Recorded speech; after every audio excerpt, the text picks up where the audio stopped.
métier en quelques mots consiste à être aux côtés des personnes âgées au quotidien, de les aider dans certaines tâches qu'ils ne peuvent plus faire ou moins faire. Donc on a plusieurs rôles dans ce métier. On a un rôle social, c'est-à-dire que vu que les personnes âgées aiment beaucoup se confier à nous, on a ce soutien moral. Ça leur permet aussi de lutter contre l'isolement, puisqu'il y en a qui ont leur famille assez loin. Donc le fait qu'on vienne les voir assez souvent, ça leur remonte leur moral. On a aussi un rôle administratif dans ce métier, donc on les aide aussi pour les papiers, à les remplir, à les envoyer. Ici, on a ce côté aussi proche aidant, c'est-à-dire qu'on n'aide pas seulement les bénéficiaires, on aide aussi leur famille. Le fait qu'on vienne les voir quotidiennement, ça les soulage et ça les soutient. Alors, les compétences techniques essentielles pour exercer ce métier. Donc, on a la chance, en fait, à Blagnac, d'avoir accès à des formations tout au long de l'année. Il y a une compétence qui est très importante pour exercer ce métier, qui sont les gestes et postures. Donc, c'est la première formation qu'on fait et ça nous aide beaucoup parce que quotidiennement, on fait des gestes répétitifs comme passer le balai, porter des charges lourdes lorsqu'on fait les courses. On a aussi accès à plusieurs formations comme les pathologies. Donc ça aussi, ça nous aide beaucoup quand on a des nouveaux dossiers qui ont des maladies. On sait comment analyser le comportement, on sait pourquoi ils sont comme ça, du coup, dû à leur maladie.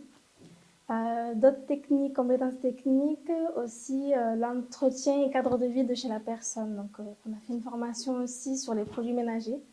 Dont j'étais pas au courant d'ailleurs qu'il fallait par exemple pas mélanger certains produits, ça peut être nocif pour nous, pour la personne âgée. Il y a aussi la gestion administrative, donc on aide aussi à remplir certains papiers administratifs, à les ramener aux rendez-vous médicaux. Donc c'est sûr qu'il faut avoir une certaine connaissance quand on remplit un papier et pas faire n'importe quoi. Pour exercer ce métier, il faut aimer être à l'écoute, avoir de la bienveillance envers les personnes âgées, ne pas avoir de jugement, leur faire comprendre qu'on est là pour eux. Il faut être patient aussi, très très patient. Il faut aussi avoir ce côté analyse, c'est-à-dire qu'il faut analyser certains comportements, savoir signaler le problème pour pouvoir le dire au bureau. Avoir cette distance professionnelle pour se protéger à nous et se protéger à la personne âgée. Qu'est-ce que j'aime le plus dans mon métier? Moi, c'est être au contact de la personne. J'aime beaucoup avoir ce côté humain où des fois ils nous racontent leur passé, leur vie. Moi, des fois, je raconte la mienne. On a ce côté un peu proche sans forcément être proche. Ils nous font confiance aussi, donc c'est ça aussi le fait de savoir qu'ils savent qu'ils peuvent compter sur moi, c'est important.